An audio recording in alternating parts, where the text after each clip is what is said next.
it's the it's not what we thought it would be, because we've been so focused for 5.5 years on getting to this point, and all of our energy and focus has been towards getting the information to law enforcement so they can make an arrest. Well, now they've done that, and we're now, and we always knew it, but we didn't know what the task would next be. I mean, we knew it was going to be helping the prosecution to get to a, to prosecute it and, and get to a conviction. So we're still processing that, what's our role going to be there in that, in the prosecutions, how do we continue to help? Obviously keeping their story out there, keeping their names out there, asking people to help turn information in, anything that they have related to the case, especially if now we have a person charged with it, right? We have a face, we have a name. If you've ever had any interaction with him or anything else with this case, we're just asking people to turn that information in. This moved quickly, right? I mean, okay. It was just rubbing on her shoulder, so I'm just going to bring it up just a little. That's how Becky is. She likes to just like. Okay, there you go. Hey. But I mean, it was all that waiting, right? And then you guys were pushing forward, but so many years had passed, and then once they had this little bit of information, it seemed like things kind of really kicked off and moved pretty quick. When you got that call that they might have had the suspect, what were you guys thinking?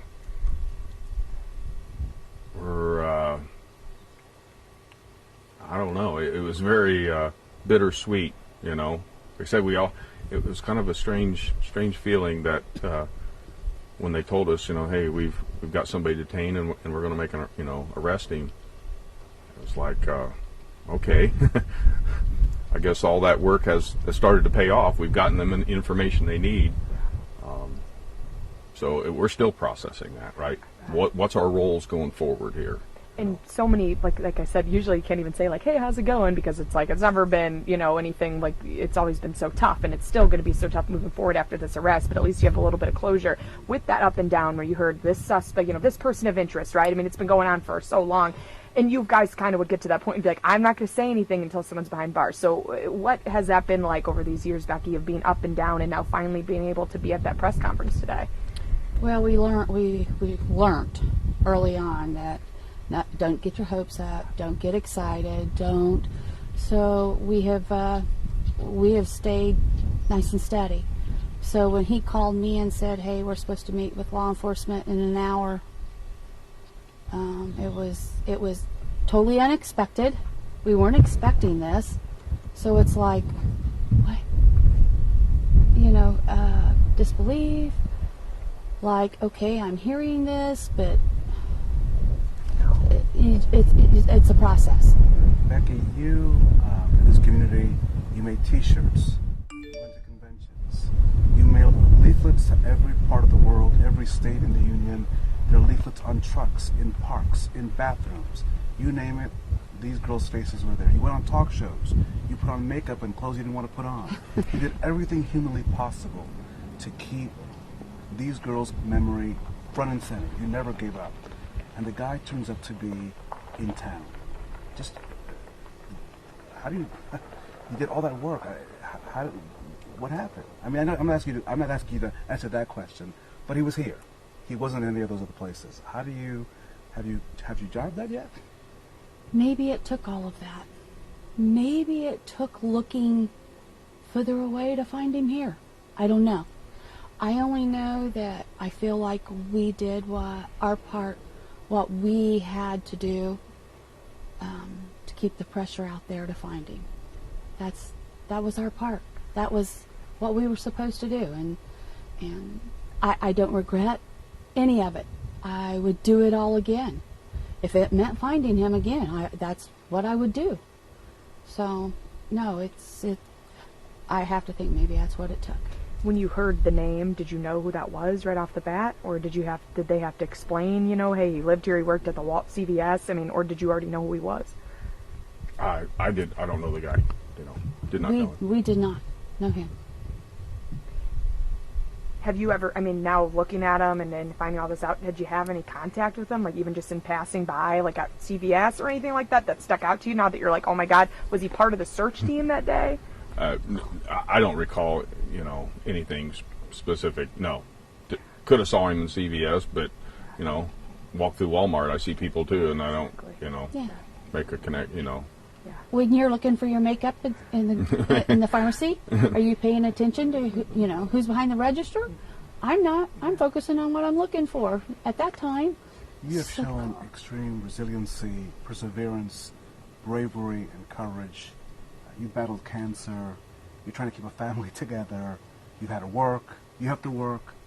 Just, what do you say to other folks that are still dealing with? You've helped other families with missing children. You've done that as well.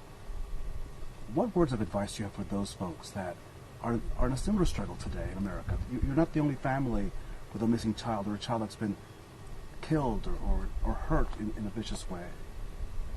Never give up. Never give up. Keep pursuing it, and make sure you work together. We've always worked together as a family on this. We conquer divide. All members of our family, have played a role in this, and truly work with your your investigative team, law enforcement. Ultimately, they're the ones who are going to make the arrest, and that is exactly what happened here. They made the arrest. So, what do they need? And I constantly ask them, what can we do? How can we help? Tell me what you need. What can I do? How can I help? You have a case to the southeast of here in Flora. This family has also supported the Flora girls.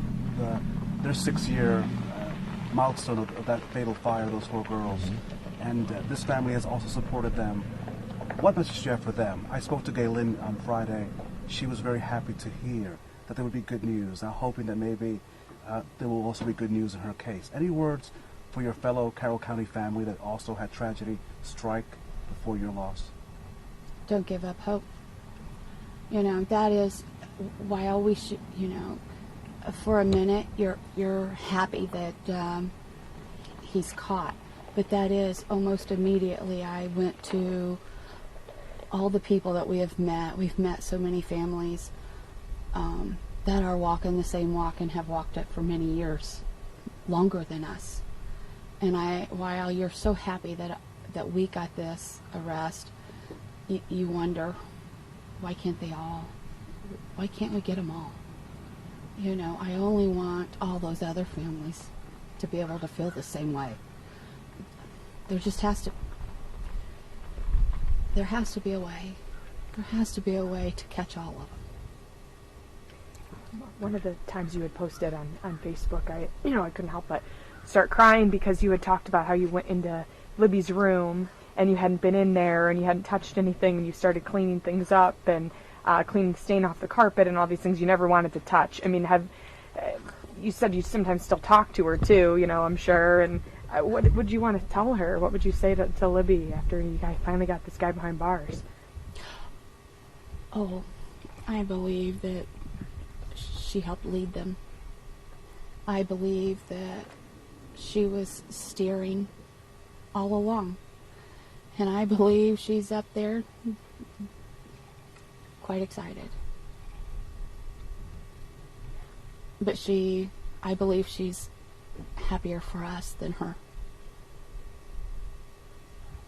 How hard is it going to be? I'm sure, like you said, you don't know what's going to happen next, but he's going to be in court.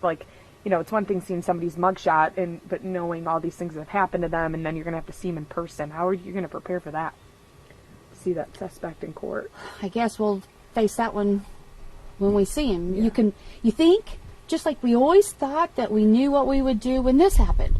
We thought we were prepared. We thought we were ready for it. But boy, that went right out the window. So we can think we're going to prepare for that. And that'll probably go right out the window too. So does anybody really know how they're going to react? We'll face that the day it comes. Yeah. Anything you'd say to him, Mike? Get me straight. I know I should not complain. Mike and Becky Patty invited us to their home. They were given a heads up on Wednesday about the man arrested and accused of killing their granddaughter Libby German and her friend Abby Williams. What? Disbelief. Like, okay, I'm hearing this, but it's a process. We expected to be excited and happy and overjoyed that he's arrested, but now we're we're dealing with Start from there and come this way. understanding that there's a lot of reopening wounds that's coming with that. All around me, these lines have been crossed.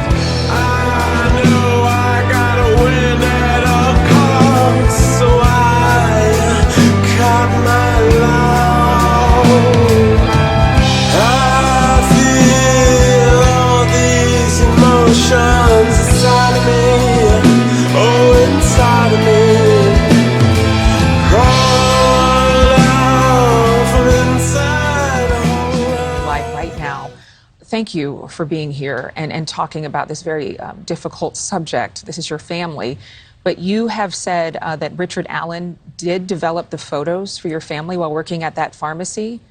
Do you remember your interactions with him? It wasn't me, it was my daughter. Not just that, all what she remembers is that she had sent some photos up there to be developed, and then she was picking out some more, and he's the one that gave them to her and then said, you don't have to pay for those, we'll take care of that. But I have learned since that that is common for them to do that. It's common for them to do that, but if he's the alleged killer, it's just mind-blowing.